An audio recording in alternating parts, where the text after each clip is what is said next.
प्रिय स्टूडेंट, मैं professor M L Khatri, associate professor Hindi, इस बार आपके सामने जीजीटीयू के प्रथम वर्ष में संकलित जयशंकर प्रसाद के काव्यों की व्याख्या करने ये वीडियो लेकर आया हूँ। जयशंकर प्रसाद के निम्न काव्य इस बार के पाठ्यक्रम में है। ले चल मुझे भुलावा देकर पहली कविता है, दूसरी बीती विभावरी जागरी, तीसरी अरि वरुणा की शांत कछार, चौथी पेशोला की प्रतिध्वनि, पांचवी चिंता। हम क्रमशः एक एक कविता का अध्ययन करेंगे और जरूरी नहीं कि बहुत लंबा वीडियो बनाएं, 10-12 मिनट में अगर एक कविता आती है, दो कविता आती है तो कर लेते हैं। उसके बाद अगले वीडियो में उसकी चर्चा करेंगे। जयशंकर प्रसाद के बारे में मैंने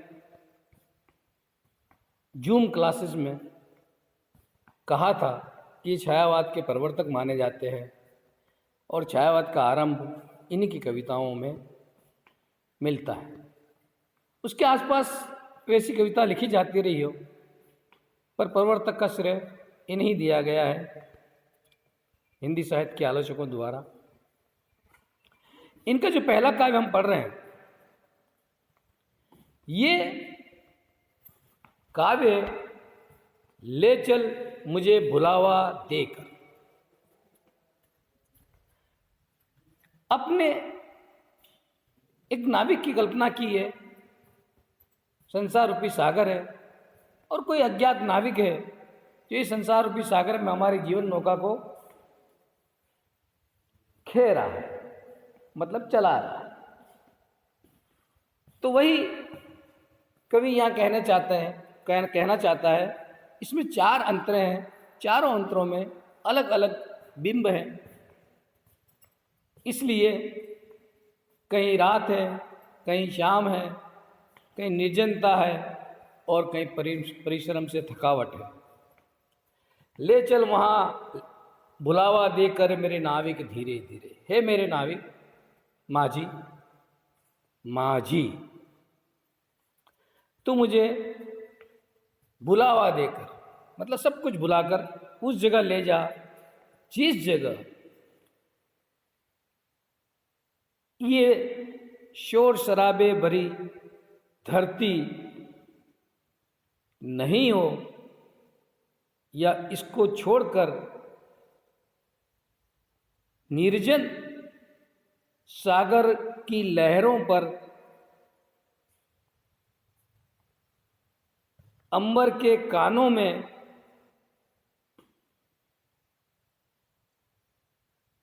सागर की लहरों पर सागर की लहरें अंबर के कानों में निश्चल प्रेम कथा कहती है।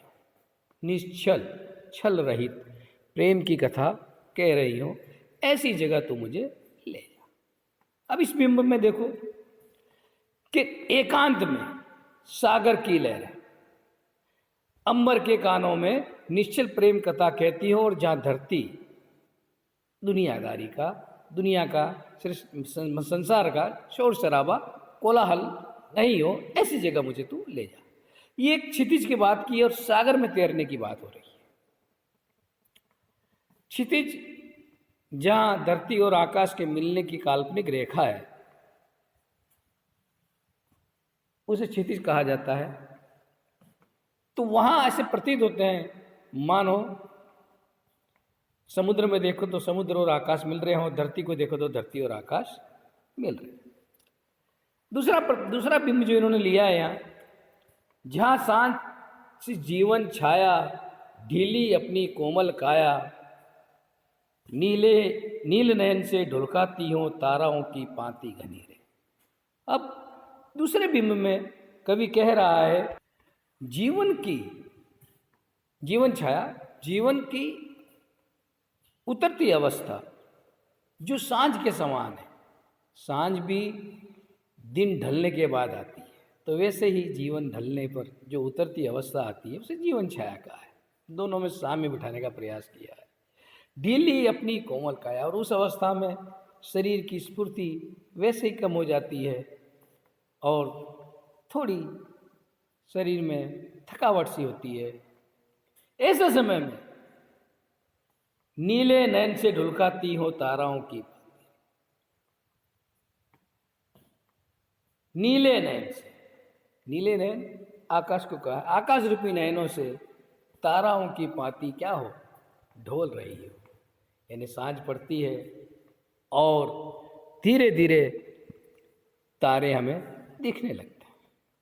तो तारे दिख नहीं रहे, मानो अपनी आँखों से वह जीवन की कोमल छाया जो है, कोमल काया जो है, वो क्या कर रही है, ढुलका रही है, ढोल रही है, उन्हें ढोल रही है और आसमान में तारे बिखर रहे हैं। ये बिंब है दूसरा। एक बिंब और है, जिस गंभीर मधुर छाया में विश्व चित्रपट चल माया, विभुता विभूषी दिखाई पड़े, दुख सुख बाली सत्य बनी रहे। कभी यहाँ विश्व चित्रपट चल माया में, संसार की जो ये दौड़ धाम है, इसकी माया में, माया मोह माया की बात है, इसकी माया में और जीवन की गंभीर मधुर छाया में, यानी इस संसार के दौड़ धाम में भी जीवन के गंभीर रहस्यों की जहाँ प्राप्ति हो, उसकी शीतल छाँव हो, और जहाँ पर विभुता विभूषी दिखाई पड़े दिखाई, दुख सुख बाली सत्य बनी। विभुता वैभव सी दिखाई पड़े, सुख दुख बाली सत्य बनी रहे। और सुख दुख की बालियाँ, अब बालियाँ किसके लिए कह रहा है कवि, गेहूं की बालियों के लिए भी कह रहा हो या सुख दुखों से युक्त भी कह रहा हो, तो सुख दुखों से युक्त सत्य दिखाई पड़े, यानी जो वैभव है, विभूषी, विभू का मतलब यहाँ प्रभु उर्भु नहीं लेके हमने सीधा वैभव ही लिया, हमें विभुता जैसे सत्य दिखाई पड़े, जिसमें जीवन में सुख हो और दुख भी हो, दोनों, सुख दुख तो जीवन के एक पार्ट है, छाया है। श्रम विश्राम क्षितिज वेला से, जहाँ सर्जन करते मेला से, श्रम विश्राम, परिश्रम करके थके हुए लोग क्षितिज वेला में, शाम के समय, क्षितिज वेला सुबह भी हो सकती है और शाम भी हो सकती है, पर शाम है यहाँ, क्योंकि विश्राम की बात आई, तो सुबह उठते ही लोग काम पर जाते हैं और शाम को विश्राम करते हैं। श्रम से थके हुए विश्राम के उस सांझ की अवस्था में, जहाँ सृजन करते मेला से, और जहाँ लोग, जहाँ मतलब प्रकृति संसार मेले से मेला सा लगा देता है, अमर जागरण उषा नयन से, उषा नयन से, सुबह रूपी, उषा सुबह को कहते हैं, या तो पूरा दृश्य सुबह का है ये। अमर जागरण उषा नयन से विखराती हो ज्योति घनी रे, सुबह अपनी आंखों से अमर जागरण, एक हमेशा के लिए जागृत कर कर क्या हो, संसार में ढेर सारा प्रकाश बिखेरती हो। तो पूरे बिंब को हम उषा से ही ले लेते हैं, शाम को निकाल लेते हैं, क्योंकि मैंने पहले ही कहा था क्षितिज वेला सुबह भी हो सकती, शाम भी हो सकती। श्रम से थके हुए विश्राम पाकर जो आदमी उठता है, रात को सोकर, ये विश्राम है, उसके बाद क्या होता है कि संसार अपने दौड़ धाम में लग जाता है, अपने अपने काम में व्यस्त हो जाता है, उसे मेला कहा है कवि ने। और उसमें ऐसे समय में उषा अपनी नयन से क्या करती है, अपनी आँखों से प्रकाश की घनी किरणें, घनी मतलब ढेर सारा प्रकाश इस प्रकृति में बिखेर देती है। तो ये हुई ले चल मुझे बुलावा देकर मेरे नाविक धीरे धीरे, कविता की व्याख्या।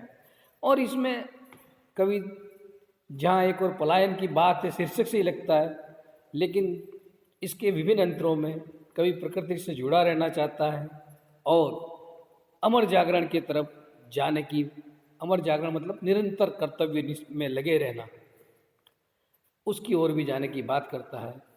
तो पलायनवादी तो इसे नहीं कहा जा सकता। पहले दो अंतरों में ऐसा हो सकता है। पहले दो अंतरे रात्रि के हैं और दूसरे दो अंतरे जो हैं वो जीवन के प्रकाश के हैं, सुबह के प्रकाश के हैं। अगली कविता है बीती विभावरी जागरी। बहुत छोटी कविता है, प्रसाद जी की, खूब विख्यात है ये। और छायावाद की जो विशेषताएं जो हम बताते हैं इसमें दिखाई देती है। इसकी पंक्तियां उद्धरण के रूप में छायावाद की विशेषताओं में लिखी जा सकती हैं और लिखते भी हैं लोग। अंबर पनघट में बीती विभावरी जागरी है सखी। विभावरी रात को कहते हैं, रात्रि को। रात्रि बीत गई है तो उठ जा। अंबर पनघट में डुबो रही तारा गट उषा नागरी। उषा रूपी युवती नायिका अंबर रूपी पनघट पे तारे रूपी घड़े को डुबो रही है। मतलब धीरे धीरे तारे दिखने बंद हो रहे, तारे अस्त हो रहे। खगकुल कुल कुल सा बोल रहा, किसलय का अंचल डोल रहा। खगकुल पक्षियों का वृंद, पक्षियों के समूह कलरव कर रहा है, चहचहा रहा है। पक्षियों की आवाज को तो हम कलरवी कहते हैं। किसले का अंचल डोल रहा, और नए आए हुए पत्ते, किसले नए पत्तों को कहते हैं, छोटे छोटे कोमल पत्ते, एक तरह से पूरी तरह से खिले भी नहीं होते, अर्ध खिले पत्ते भी क्या है, डोल रहे हैं। पत्ते नहीं डोल रहे, मानो पत्तों का आंचल डोल रहा। लो यह लतिका भी भर लाई, मधु मुकुल नवल रस गागरी। लो ये लता भी नया मधु मुकुल, मुकुल कलियों का पुल्लिंग है, मतलब कलियों लताओं पर भी रस से भरे हुए नए पुष्प आ गए हैं। और इससे कवि कह रहा है मानो वे पराग रस की क्या है, एक गागर भर के ले आई। वो लता एक गागर भर के ले आई। वहाँ तारागढ़ डुबो रही थी और यहाँ लता रूपी नायिका पराग रस का घड़ा भर के लेके आ रही है। अदरों में राग अमंद पिए, अलकों में मलियज बंद किए, तू अब तक सोही है आली, आंखों में भरे विहागरी। और तू सखी अभी तक अपने होठों पर अमंद, जो कभी फीका नहीं पड़े, जिसकी गति कभी धीमी नहीं हो, ऐसे रागों को, ऐसे प्रेम रस को पिए हुए, और अलकों में, अपने बालों में, जूड़े में मलियज, मलय की बयार को बंद किए हुए, हे सखी तू अब तक सो रही है। आँखों में भरे विहागरी, अपनी आँखों में विहाग, अर्धरात्रि को गाए जाने वाले प्रणय गीत की जो राग है उसको विहाग कहते हैं। उन अर्धरात्रि की प्रणय की रात को याद करते हुए, प्रणय गीत को याद करते हुए तू आँखों में भरे हुए तू अभी तक हे सखी सो रही है। बीती विभावरी जागरी, अब रात बीत गई है, तू जाग जा।